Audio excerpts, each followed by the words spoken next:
My name is Albert Froneman, and I've been doing photography for the better part of about 20-25 years. It all started out at school really when I did a biology project on a pair of black eagles, and to document their life history I borrowed my dad's long old Novaflex lens in those days, and painstakingly, with using slide film, spent many hours observing these birds and photographing them, and visiting game reserves like the Kruger Park very regularly. The passion for birds was always there. I mean, since I can remember, I've been interested in birds, and the interest in photography grew out of that to try and document and get very nice pictures and bring back the memories instead of just a list of the birds that I saw.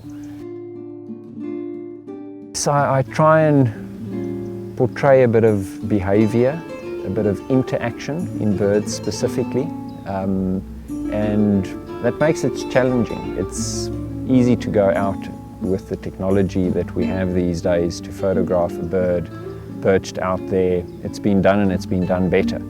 But to really get a spectacular action shot of a bird doing something, interacting with another species, within species, and then if you get something like that, it really shows people something that they don't always see of birds, and that in itself I think does a lot to convey a conservation message of an endangered species, how spectacular these birds actually are.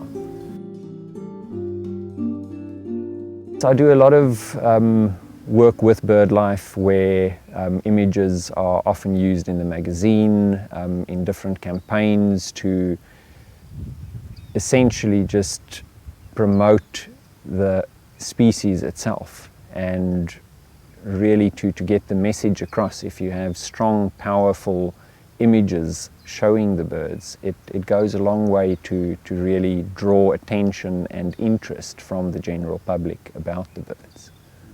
A lot of people always ask me, well, what is my favorite bird that I go out and photograph? I don't really have a specific favorite. I'm very fond of birds of prey, and right on the other side of the spectrum, the very small seed eaters, passerines that come and drink at a little bird bath where I can sit in a hide and get really up close and personal with them and observe them is as interesting. I mean, annually I make a few trips to the Botswana, Okavango Delta, spend a lot of time there, up on the Zambezi River, carmine bee eaters.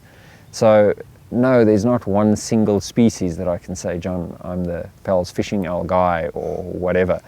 I just enjoy any common bird doing something interesting is as rewarding to me as a very rare species, just being able to get a photograph of it. If you could give us some backstories to some photographs so that everyone can see those pictures. Yeah, a recent experience, for example, was up in the north of the Kruger Park, where my wife and I set out to try and photograph some pennant-winged nightjars. And obviously the real show of these birds are in flight, and photographing a nightjar in flight at night is not the easiest task with a still camera and a flash, and one is concerned about scaring the birds off using a flash. So we start off in very dim light, just trying to get some image of the bird, and eventually started using a little bit of full flash.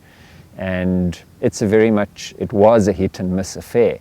But both of us came away with some really spectacular and unique images. And it's experiences like that, where you take a species that there are not many images of, and you go and chase after it, that makes it worthwhile.